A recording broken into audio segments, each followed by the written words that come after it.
Omarosa, who also used to work for Trump, who got some fame from The Apprentice fame. I believe that's where she started. I never watched that show.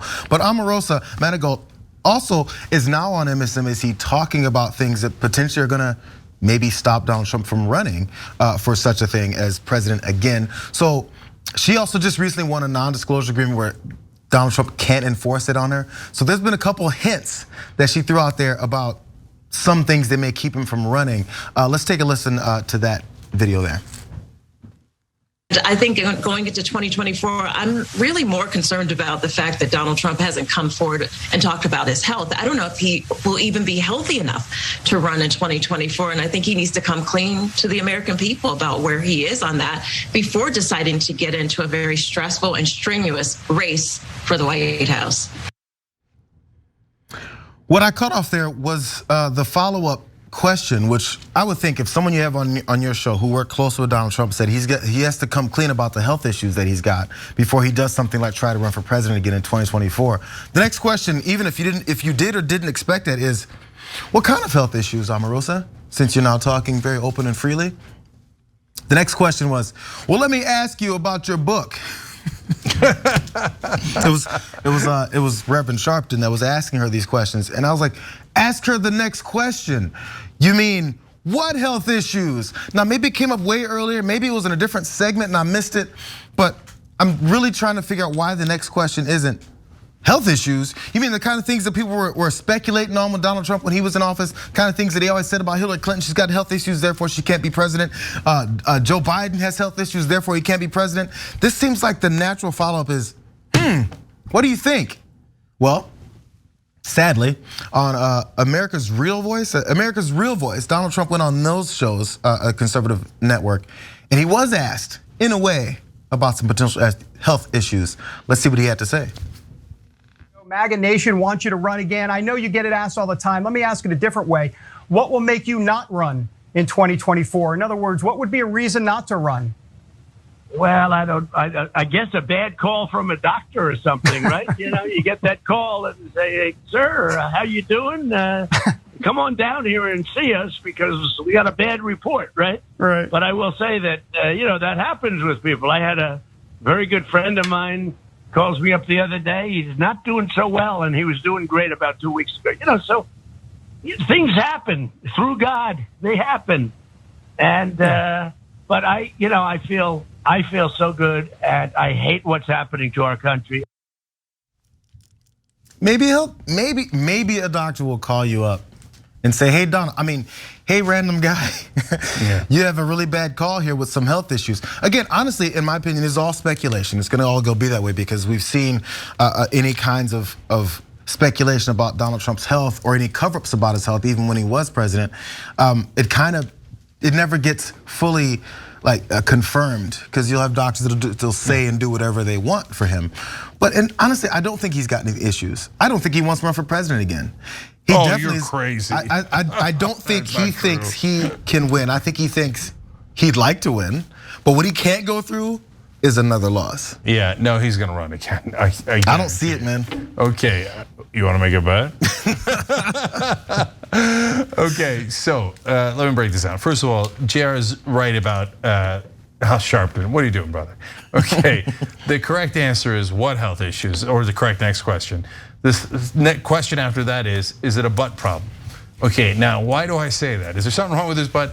Because, and this was ironically going to lead to me saying he probably does not have a health issue.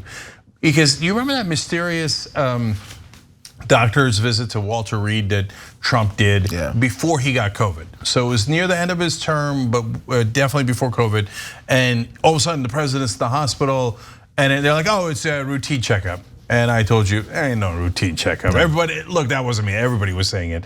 You don't whisk the president away to Walter Reed because of a routine checkup. If it's routine, they tell the press well ahead of time. Nobody's surprised by it. You don't have to rush him to the hospital, etc. And so I thought maybe that's a real thing. Maybe it has to do with his heart, etc. No, but we found out recently it was just a colonoscopy, but he didn't like it because he didn't want to be the butt of jokes on late night.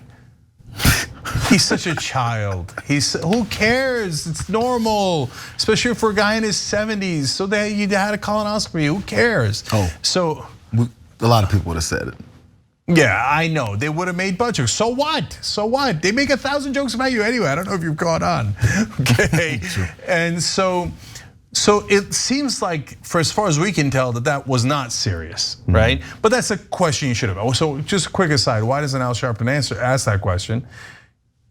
There's been reports, or I've heard from people at MSNBC, that he barely reads the prompter, let alone preparing ahead of time. So for a host that prepares, they prepare their own questions, or they at the very least edit their own questions and are thinking about it, so they ask follow-up questions. For hosts who don't prepare, they just read the next question in the prompter. So he's like, okay, now tell me about your book, right? Man. That's it, no, I'm serious. I mean, it's not just Al Sharpton. When we talked about how Wolf Blitzer goes to the next question no matter what you tell him, right? So let's just keep it real. And so that is definitely why. Was he listening?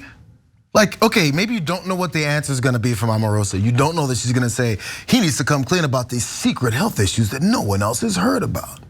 Did you not hear that? No, he doesn't care, man. If I'm being honest, that's my sense of it. She could have told him he had to get the colonoscopy because aliens took him and did a probe, right? And Al Sharpton would be like, so tell me about your book. Just look up Sharpton on YouTube and you'll see some of the old efforts of him trying to read a prompter. Anyway, and look, nothing against him, it's just reality. So now, look, Trump's answer about, you never know, okay, a doctor could call you. That leads me to believe he doesn't have significant health issues. If Trump had a significant health issue, there's no way he's volunteering in the middle of an interview. I don't know, I might not run in 2024 because this doctor called me and he's like, right? No, he's not gonna get into any of that. He's gonna hide it just like he hid the colonoscopy. He's gonna go to extreme lengths to hide it if he actually has an issue. You have to think like a liar to try to understand Trump, right? Yeah. A liar would never tell you the truth voluntarily.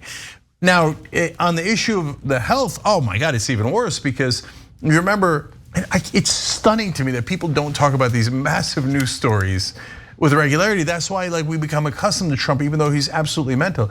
He raided his own doctor's office to steal his own files, medical files. His doctor's on the record saying it. A bunch of thugs came in here, turned the place upside down, took Trump's files, and they were with Donald Trump. It was Donald Trump's security. He knows he's his doctor, or used to be his doctor. Then that was his doctor before he went to the White House, that he stole his files. Then at the White House, he made sure to have Ronnie Jackson as his doctor. You remember the profusely sweating White House doctor when Trump was in charge? He came out and did a couple press conferences and he said, Trump is an amazing physical specimen. That's what every doctor is forced to say about Trump. He's the greatest health I've ever seen. We're like, that's when I was like, he might have something. Yeah. Right? Yeah. By the way, that doctor, his nickname is the Candy Man, because of stories that came out about how he'd give you prescription drugs like they were candy. He just handed them out at the office. You know what happened to him? He's now a United States Congressman. Absolutely. God help us all, man.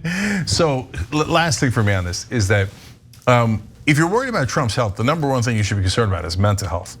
The guy barely had 2 brain cells, bumping kind of into each other every once in a while up there, and he might have lost one of them. So there's just one cell calling out, I'm the lone survivor of Donald Trump's mind, okay? So he says insane stuff on the regular, and everybody's like, hey, does Joe Biden have dementia? Okay, I mean, I don't know, we can have a conversation about Joe Biden, I've had that conversation. But look at that guy. That guy looks absolutely mental and getting worse by the day. So mental health issues, I would believe.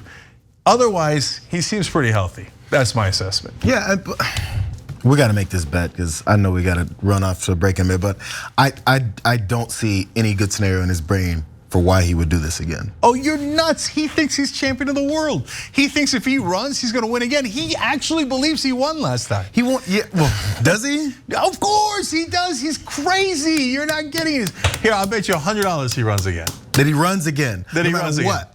You know, well, I mean, I can't say no matter what, because I mean, like you said, if there's a yeah, I health mean, if issue, he gets run said over so. by a truck, no, but like voluntarily, yes, $100. You ready? Yeah, definitely. God, I mean, it's so easy. It's so easy, and it usually takes your money. Let's see what happens. Big talker. Big talker. Thanks for watching the Young Turks. Really appreciate it. Another way to show support is through YouTube memberships. You'll get to interact with us more. There's live chat emojis, badges. You've got emojis of me, Anna, John, JR. So those are super fun. But you also get playback of our exclusive member-only shows and specials right after they air. So all of that, all you gotta do is click that join button right underneath the video. Thank you.